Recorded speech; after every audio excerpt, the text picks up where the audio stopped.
In this video, the beautification of Betty has been continuing. I've given her a wash, I've gone over the plastics, she's looking grand.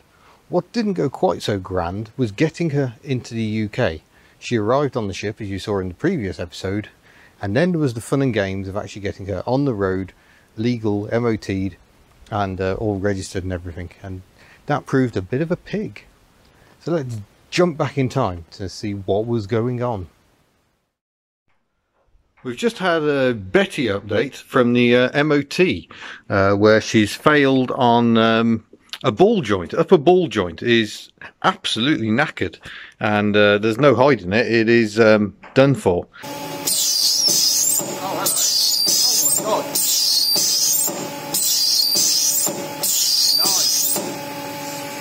And I'm a bit bemused by that. She has passed a warrant of fitness, which is what I felt comfortable driving her from the docks to the MOT station.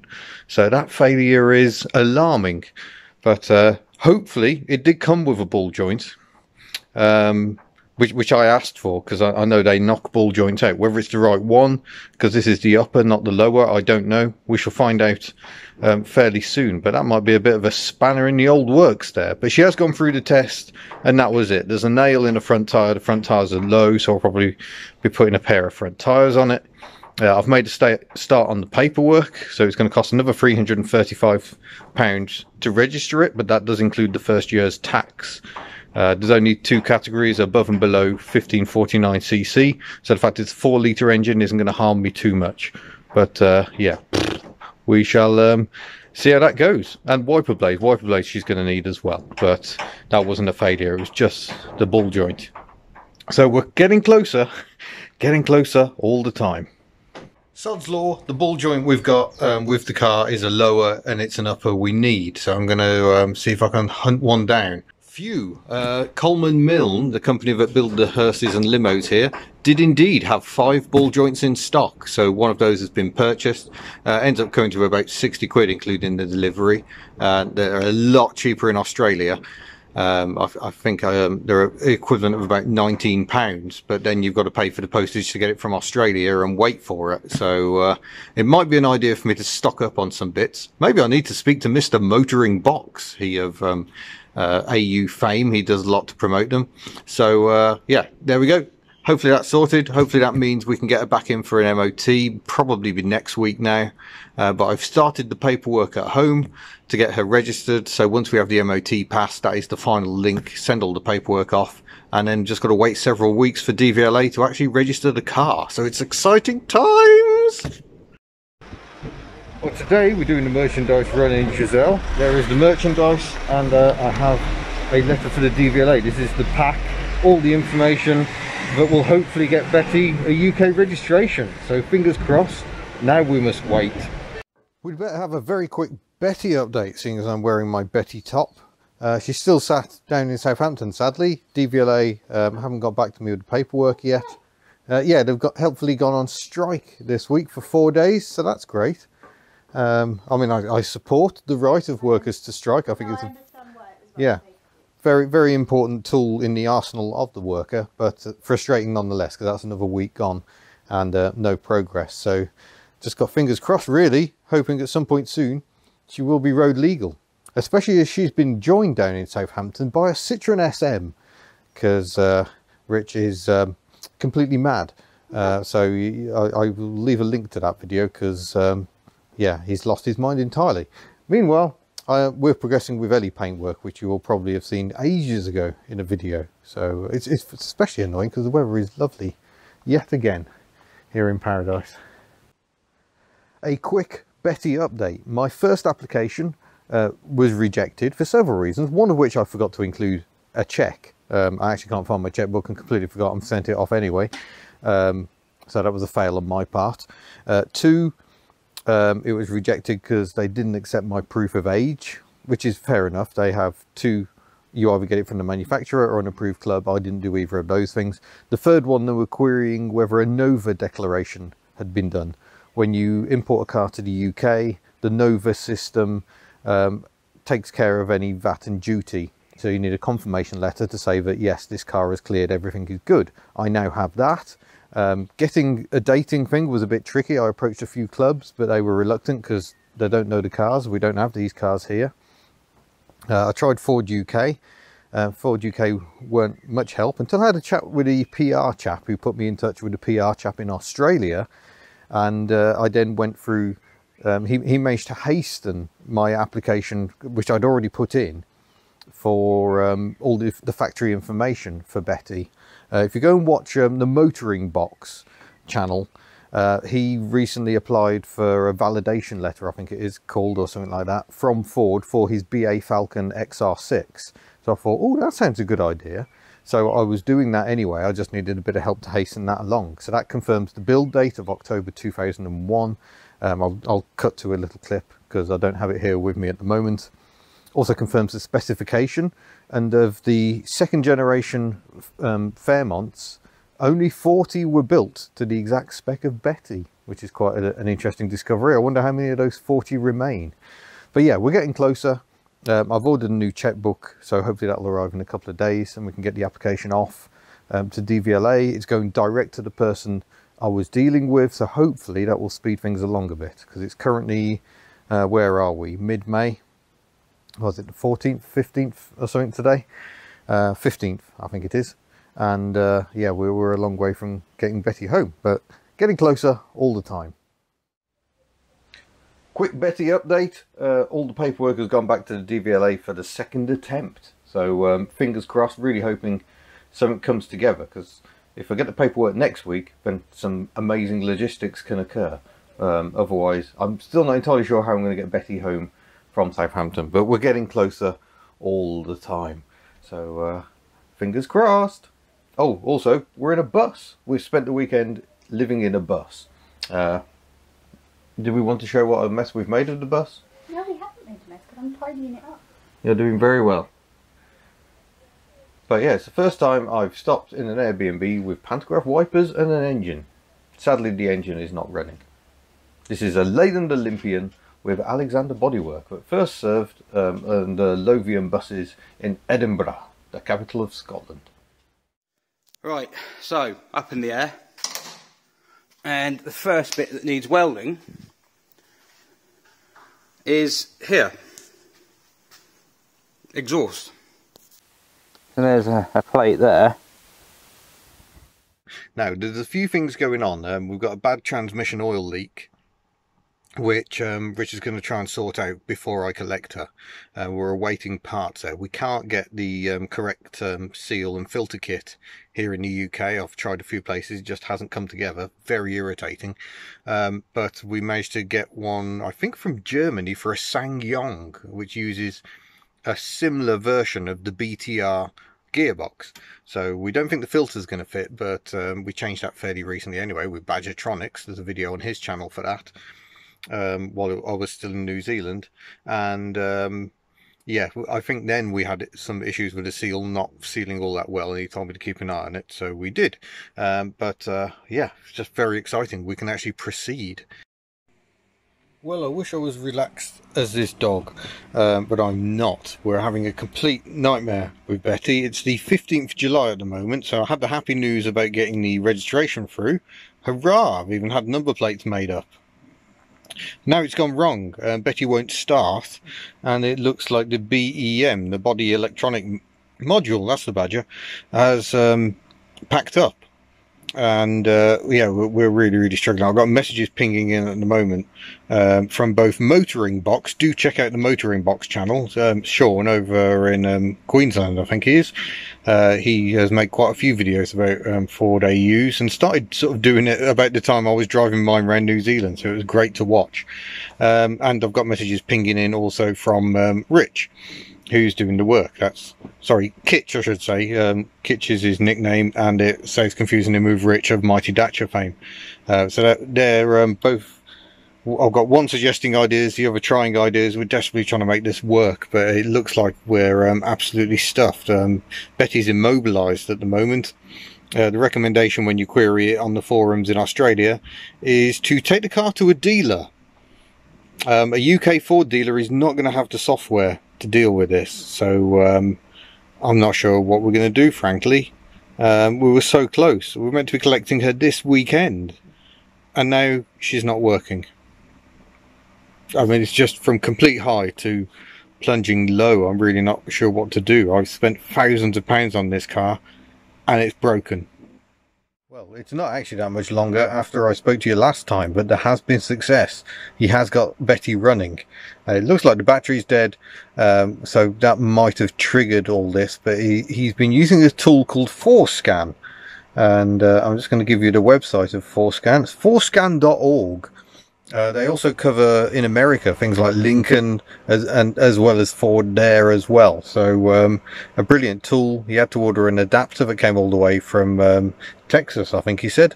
So that arrived today, and by mucking about in there, he's not really sure what he's doing, but he's got it working, and that's the main thing. So very, very happy. Poor Kitch is now an expert in Australian Fords. He won't thank me for saying that. He isn't an expert in Australian Fords. But Betty is now working. So he's got a bit of welding to do on the boot lid. That was going to be his main focus today. He wants to change the transmission sump gasket because there's fluid leaking there. And then hopefully we can actually go and get her. We have made it to Fareham to swap cars. So that's it for this fine steed. I've done a separate video. Oh, enough. A separate video about goodbye to the C5. It has been a marvellous tool. Someone who is certainly holding a camera at the moment is quite upset about this, as you may have noticed by the thumb. But yeah, sorry. We've got more exciting things to do, so come look. So squeezed in amongst the exotica here at Southways Automotive is Betty. And in finest Hubnut manner, she's not quite ready yet. Still, there's so many holes here that Mr. Kitch decided to actually do something about it. So he's welded in some actual metal and he's just painting it. I probably shouldn't have been touching it with my fingers. But, you know, we're here. We've got the number plates have arrived, still in their protective wrapper. We are good to go. Yeah, very, very impressive. You need to check out Mr. Kitch's channel, Up and Down, because in that he talks about this car over here.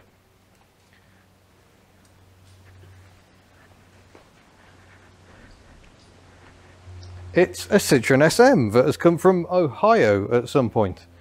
And it has been fascinating to see him dig into this. It's proper carcheology, I think Car Pervert calls it.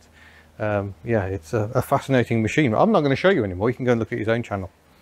For the meantime, we're going to go and drive that Ford S-Max, which I keep wanting to call an SMX because I used to own a Honda SMX. And we're going to go and enjoy the air conditioning. But the dogs are waiting, so we better go and do that. We're back from our testing of the Ford S-Max, not SMX. And we're back on Betty again, waiting for paint to dry on the boot lid. And I've been turning my attention to the interior. We're in absolutely no rush because apparently there's a bomb alert in Fareham and all the roads are completely gridlocked, which made getting back from the test quite interesting. But I'm using, if I just pick one up, embroidery twist pins to hold the headliner up. And I'm starting to feel I haven't got enough of them, but you sort of literally screw them into the cardboard and they offer a bit more security than drawing pins. I mean, obviously I need to get the whole headliner out. I know how to do that. I fitted this headliner with the help of Gareth down in Wellington. So we need to get it out, replace the material entirely at some point. This is merely to get us home, and then I'll definitely sort it out very soon after that. Probably. Stop laughing. So that's the plan anyway. But we got the front number plate on because Betty is no longer AJH 847, was it her number plate? 24/7. 24/7, yeah. No, I think you're right actually. It should be on the windscreen because she's still got her sticker, I think. Which should have been removed. Here we go. AJH 857, it turns out. So she's no longer that. But we'll leave that there for posterity. I'm just trying to strap the battery in. We've had to replace the battery. I say we. Richard here has had to replace the battery. We've got a front number plate fitted. So she's now CW51 OKR. Yeah, she needs a good clean. I'm going to have to buff the headlamps up because they've gone all cloudy again, because they do. And yeah, fun times. Still, oh, this little thing. This is a rather lovely Hillman Imp with a Citroen Saxo engine. which one day I would like to drive. And I'm sure you would like to drive it also. I can't remember what it's like to drive it, to be honest. Yeah, because someone keeps on giving him really horrible jobs to do on Australian cars. After all, this is now the expert on Australian Fords. No? No. Apparently not. I know about immobilisers. Yeah, immobilisers. Which could have all stemmed from low battery voltage. We don't really know what's going on, but somehow something worked. It can't be that, because it's a very simple car. I'm just remembering my orifice tube was replaced, so my air conditioning is superb. There you go.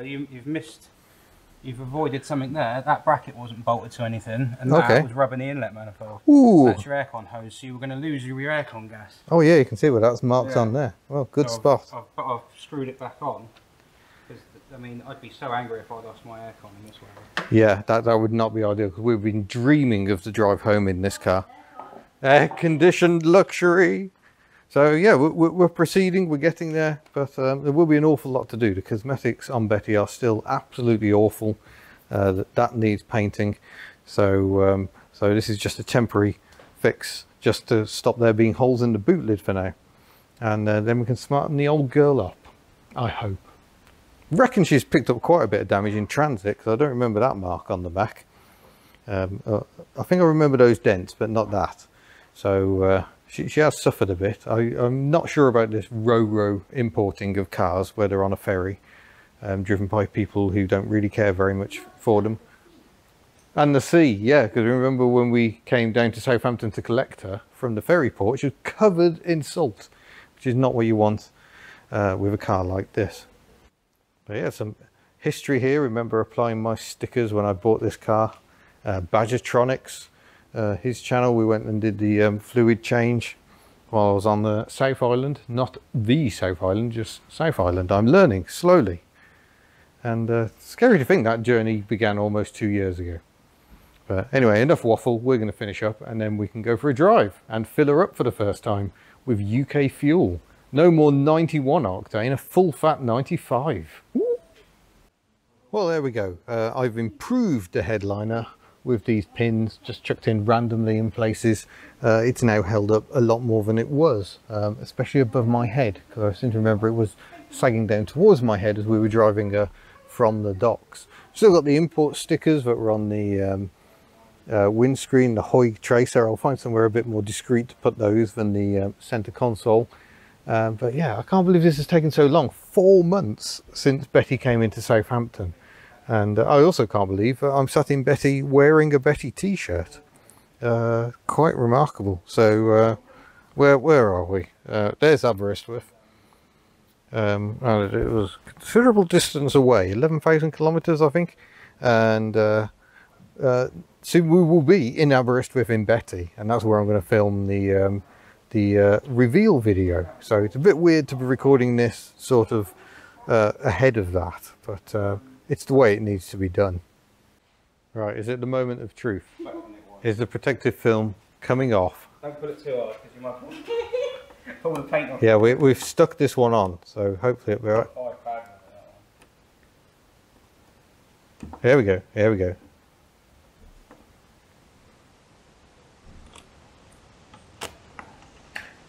I rename you Betty. Well, you're still Betty, but now you're CW51 OKR. Brilliant. Yeah, that looks surprisingly good. I'm glad I went for the border. You wonder whether a Jaguar plate or something might fit, but nonetheless, I'm very pleased with that. Excellent. And I think that leaves us ready to go. Pretty much, yeah. Yeah, we think that's everything. So it's been a mission to get to this stage, and Richard will be putting some stuff on his own channel up and down about some of the fun you've had with this car. Betty, watch that. Yeah, yeah. That's all the anti-Betty stuff. Yeah, she wasn't always cooperative, I think it's fair to say. But yeah, now we can, well, we're actually staying down here tonight, and then tomorrow we start the long journey home. And here we go. For the second time in my life, I'm swapping a Citroen for a Ford Fairmont AU. In New Zealand, it was a BX Mark 1 that I merely borrowed. But this time, we're saying goodbye to Cecily. She's going to a new owner. and we're going to drive home in Betty and give her a wash and everything. Will you stop booing? I'm being booed because someone is rather fond of this car. But no, no, no, no. The love for the C5 is not universal. But yeah, what an interesting pair. Here we go then. This isn't our first driving Betty on UK roads, but it is the first one where she's entirely legal. She is registered. We are hot to trot. Someone's pulled straight out in front of us. That's great. Oh no, that would not been the most fortuitous ending. Yeah, I've got to remember indicators right. But yeah, it feels big, I would say, even compared to the C5. But got the aircon going because it is roasting. Yeah, but the dogs are settling in. Plenty of space for them as well.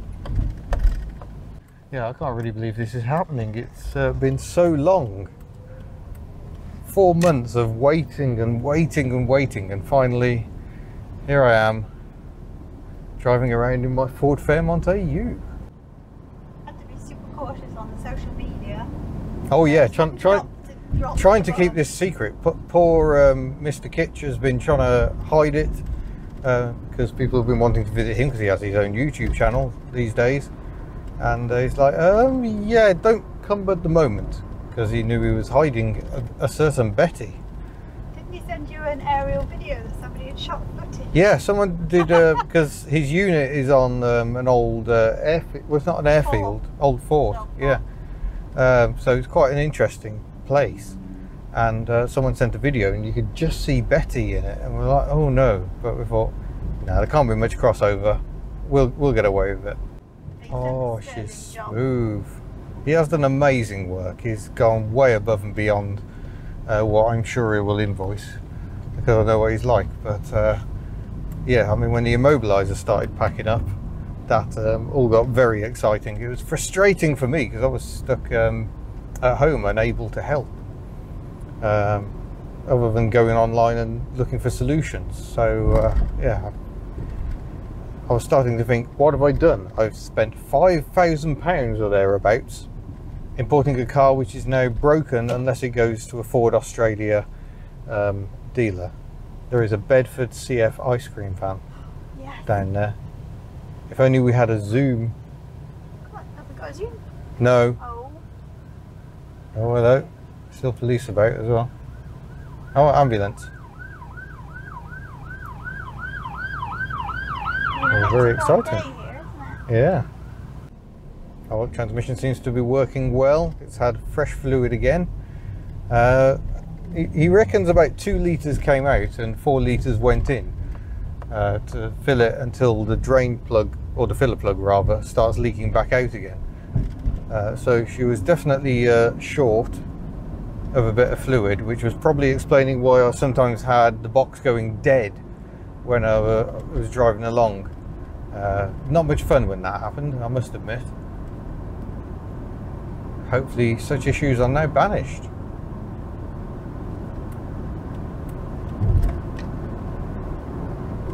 Oh, just so peaceful, so majestic. Once I sort the headliner out and a few cosmetic issues, this will be the perfect daily vehicle. So much better than a Citroen C5. Family wagon? Maybe.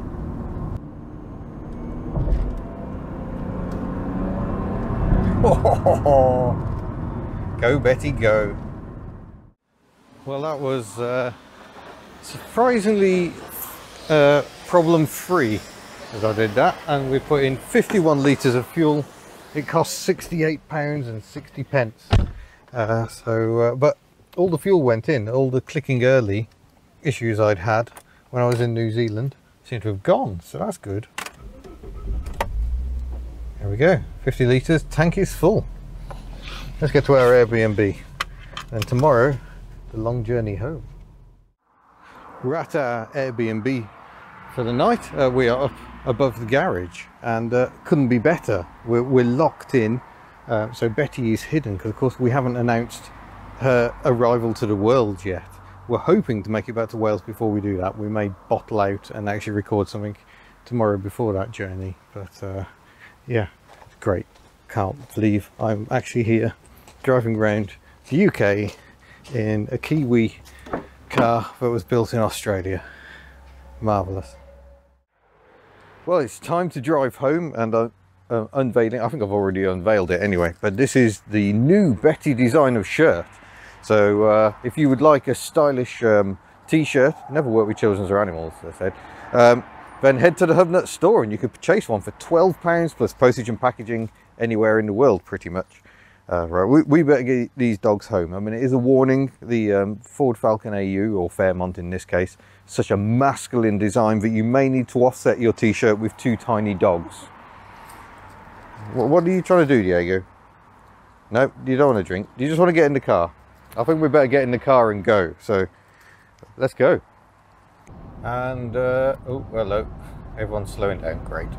Just as I was enjoying the cruise control, someone goes and ruins it. But we are wafting our way up the A34. I shall hit resume. As trucks on a truck. More Ford friends. Hello, Ford friends. But yeah, this is what this car does so well, and it's fun. We're doing 70 miles an hour at the moment, and legally such speeds are impossible in New Zealand. The fastest section of road I found was 110 kilometers an hour, which is just below 70, I think, about 68 miles an hour. But mostly it's 100 kilometers an hour, and that's it. But yeah, this is just marvelous. We've got a bit of wind noise going on. I think near side rear window may not be fully up. We've got a slight issue because the only window that works at the moment is this one, because Ford AU, the switches can be problematic, so we're going to have to pull the switch back out at some point and clear it up. But yeah, I'm loving the cruise control. It's just great. Although you soon discover how bad other people are at keeping their speed consistent. But yeah, this is lovely motoring. I think it's fair to say we've discovered the ride isn't quite as cosseting as the C5 over broken ground. It's a little rough and ready in places, but nonetheless we've been enjoying the experience very much, or I have. I don't know how Miss Hubnut's finding it. I'm happy you're happy with them. Oh, good. The dogs seem to be quite chilled out about the whole thing there. They are enjoying the air conditioning. Yeah, the air conditioning is working very nicely. We've even got a vent in the back for them, so they are very happy. We've got vents everywhere because it's Australian, so yeah, no shortage of vents to keep us cool. And I suspect even this mild heat wave we're going through in the UK at the moment is going to be no bother for the car or the air conditioning, because it was designed for Australia, where it is very hot indeed, as I know from personal experience. But yeah, this is great. I must be surely the only person cruising around the UK at the moment in a Ford Fairmont. I think there is another one in a similar colour somewhere, but I haven't seen mention of that for a couple of years.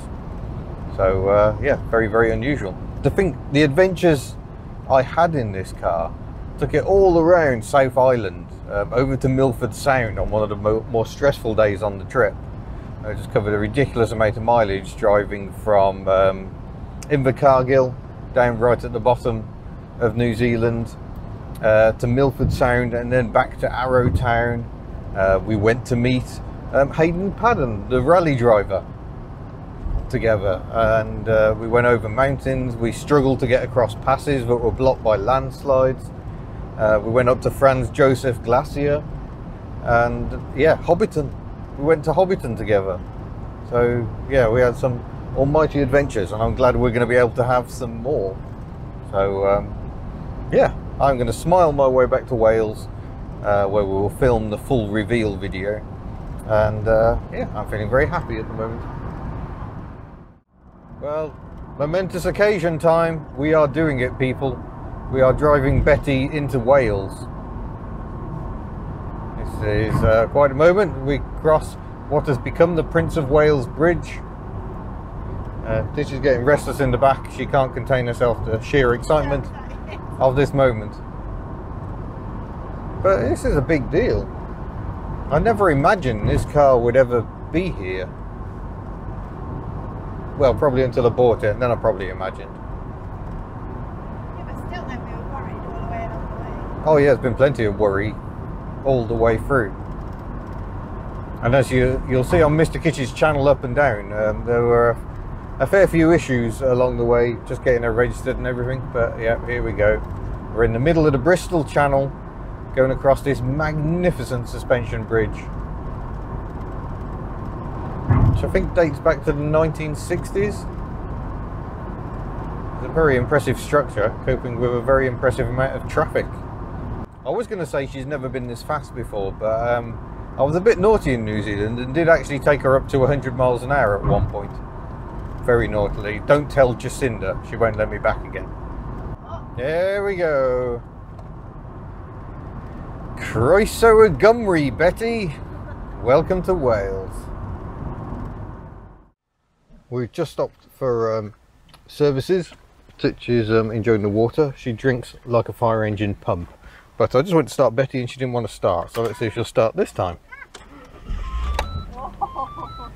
Absolutely no problem. That was twice she just failed to start at all. And I was starting to get a bit nervous. Because we've just made it back to Wales. So, you know, the top actually works. Croeso y Hubnut. Welcome to Hubnut. Yeah, I was getting a bit nervous there, but it looks like we're all right. So, she did this a few times on the trip. I think maybe a set of spark plugs wouldn't be a bad idea, because I know when she was last serviced. It says so up here. It says her next service or next oil change is due on the 9th of April 2020. Well, that was some time ago. It now being July 2021. Yes. So there we go. Right, we're going to continue with our brake. I'm going to put the window up now, because that window switch actually works. Tempted to have a go at the aerial, because we're trying to listen. This one? No. Shall we see if it does what it did on the road? Go on. Oh, it tries. It tries. It has moments. Hold on, I'm going to go and play with it. You turned it off again. Okay, do you want me to leave it on? Turn it on. My hand. Right, so we press that button, and that's the radio on. The aerial wants to come up.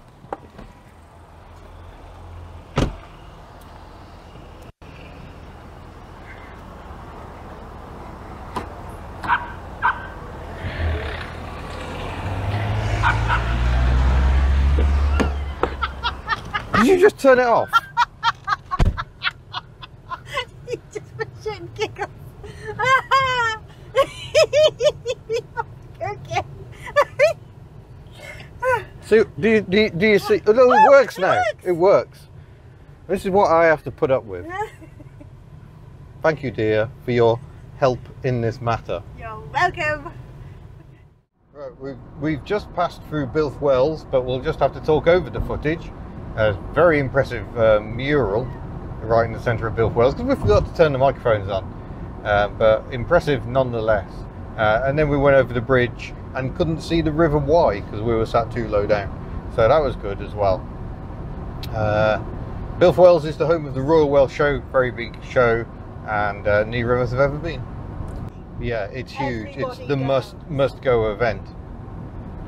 There's agriculture, there's trade stands. It's enormous. I think that's what scares me off, to be honest. It's going to be huge, but hopefully next year that will happen again, because it's been a while.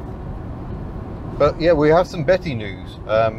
This window opens and has been absolutely fine. This rear window has started working.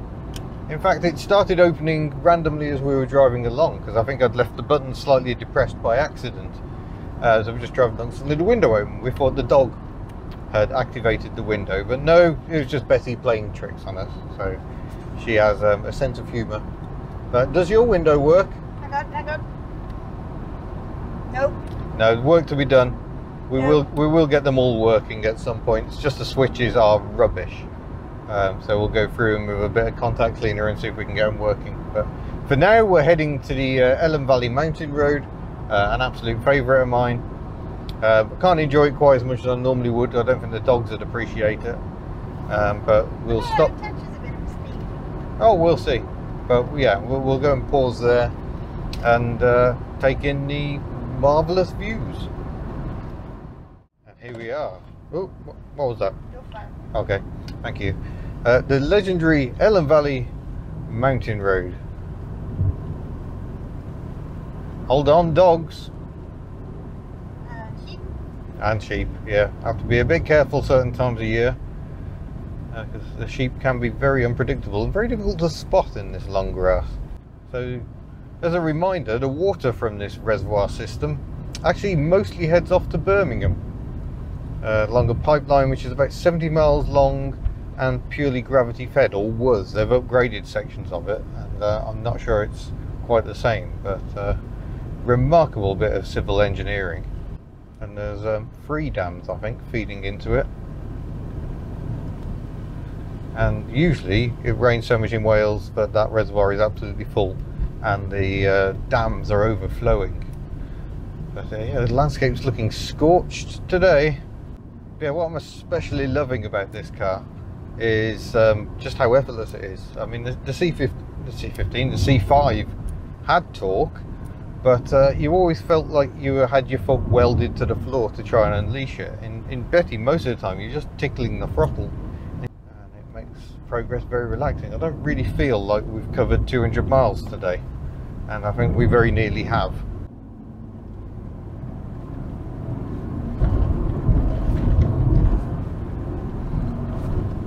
Ooh, might have caught a little air there.